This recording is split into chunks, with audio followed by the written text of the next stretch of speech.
Hi అండి. Welcome to our channel Siva Reddy Pagadala. ఇప్పుడు ఈ మధ్య కొన్ని వరుస ఘటనలు జరిగినాయి అనమాట. ఏంది శ్రీధర్ వ్యవహారం అయితేనేమి, జనసేన ఎమ్మెల్యే, నిన్న మొన్న జరిగిన రంబాటి రాంబాబు, జోగి రమేష్ వ్యవహారాలు అయితేనేమి, వీటన్నిటిని బట్టి చూసుకుంటే జనసేన పార్టీలో మాత్రం ఏదో జరుగుతుందన్న ఇదైతే బయటపడింది. సో అసలు ఏం జరుగుతుంది ఏంటి ఆ కథ తెలుసుకునే ముందర నేను మన వ్యూవర్స్ని రిక్వెస్ట్ చేసేది ఏంటంటే, ఇప్పటి వరకు మన ఛానల్ ఎవరైనా సబ్స్క్రైబ్ చేసుకుని ఉంటే సబ్స్క్రైబ్ చేసుకోండి. అలాగే కంటెంట్ నచ్చితే లైక్ చేయండి, షేర్ చేయండి. ఓకే. ఇప్పుడు జనసేనలో పార్టీలో కాస్త ఎందుకో కాస్త ఉంది వాళ్ళకి, కాస్త కాస్త కాదు, చాలా అసంతృప్తి దాగి ఉన్నట్లు అర్థమవుతుంది. ఈ మధ్య మొన్న వాళ్ళ ఎమ్మెల్యే బొలినేని మాట్లాడిన మాటలైతేనేమి, పంపకాలు సరిగ్గా జరగట్లేదు కూటమిలో, అవి ఇవన్నీ చాలా అసంతృప్తి వ్యక్తం చేశాడు. ఇంకా అప్పుడు శ్రీధర్ వ్యవహారం అప్పుడు కూడా చాలామంది జన సైనికులు అక్కడ ఉండే టీడీపీ ఇన్ఛార్జ్ హనీ ట్రాపే ఇచ్చాడు, అది చేయించాడు, ఇది చేయించాడని బాగానే చేశారు. నేను ఇది ఆయన చేయించాడు టీడీపీలో నేను అనట్లేదండి. కాకపోతే జన సైనికులు మాత్రం చాలామంది అన్నారనమాట. అక్కడ ఉన్న టీడీపీ ఇన్ఛార్జిని చాలా తప్పుపట్టారు, చాలా అనుమానించారు. ఆ విషయంలో కాస్త వాళ్ళకి కాస్త అందరు కాకపోయినా కొందరు ఇదే డివైడ్ అయిపోయారు. ఇంక ఇప్పుడు నిన్న అంబటి రాంబాబు మధ్య జోగి రమేష్ విషయం తీసుకున్నా కూడా టీడీపీలో ఏకదాటిగా దూసపోయినా కానీ ఈ జనసేన వాళ్ళు జస్ట్ దాన్ని వాళ్ళ అరెస్ట్ని వాటిని స్వాగతించినా కానీ ఆ వ్యవహారాలన్నింటిని ఉన్నాయి చూసినవా, వాళ్ళు వాటిని కాస్త ఒప్పుకోలేదు అంతగా.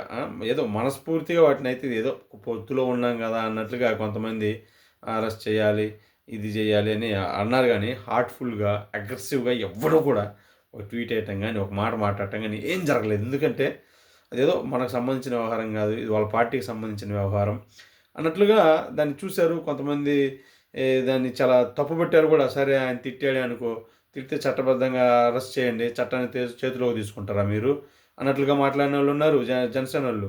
రేపు ఇప్పుడు మీరు కర్రలు పట్టుకొని వస్తే రేపు వాళ్ళు కత్తులు పట్టుకొని వస్తారు, అప్పుడేంది పరిస్థితి అని టీడీపీ యొక్క వ్యవహారాన్ని తప్పుపట్టిన వాళ్ళు అన్ని రకాలు ఉన్నారు. దీన్ని బట్టి చూస్తే ఓవరాల్గా జగన్మోహన్ రెడ్డి అయితే సరే, ఆయనకి ఈ విషయాల వల్ల, ఈ సంఘటనల వల్ల వాళ్ళ పార్టీకి వచ్చిన మైలేజ్ ఏంటి అన్నది పక్కన పెడితే కాస్త సక్సెస్ అయ్యాడని నేనైతే అనుకుంటున్నాను. ఎందుకంటే నేను అనుకోవడం ఏంటంటే ఆయన ఒక ట్రాప్ వేసాడు, ట్రాప్లో వీళ్ళు టీడీపీలో పడిపోయారు. దాన్ని బట్టి మెల్లగా రెండు పార్టీల మధ్యలో కొంచెం దూరం అనేది పెంచుతున్నాడు. నేను ఇప్పటి వరకు పూర్తి దూరం పడిపోయింది, కూటమి విచ్ఛిన్నం అయిపోయింది, ఈసారి ఎవరికి వాళ్ళు పోటీ చేస్తారు, జగన్మోహన్ రెడ్డి గెలిచేసాడని నేను చెప్పట్లేదు. కాకపోతే ఆయన వరకు ఆయన ప్రయత్నాలు చేస్తున్నాడు. ఈ ప్రయత్నంలో అయితే కాస్త పాజిటివ్ రిజల్ట్సే వచ్చి చూశాడనమాట ఆయన.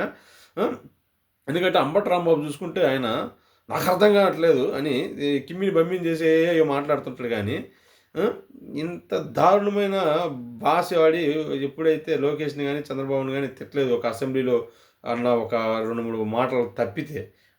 మామూలుగా ఈ మధ్య కాలంలో కూడా రెడ్ బుక్ దేంది, అది దానికి భయపడిన దీపైన ఇట్లా అన్నాడు. కానీ మరి లంబాస వాడి మరి ఎప్పుడు అనలేదు.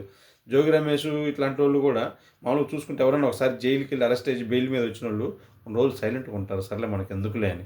కానీ జోగి రమేష్ ఇంకా ఎదురుదాడి చేస్తున్నాడు. అంటే ఏదో ఒక ప్లాన్ ఉంది, ప్లాన్ ప్రకారం వాళ్ళు చేస్తున్నారు. ఒకరు బీసీ నేతలు అంటున్నారు, ఇంకొకరిని కాపు నేతలు అంటున్నారు.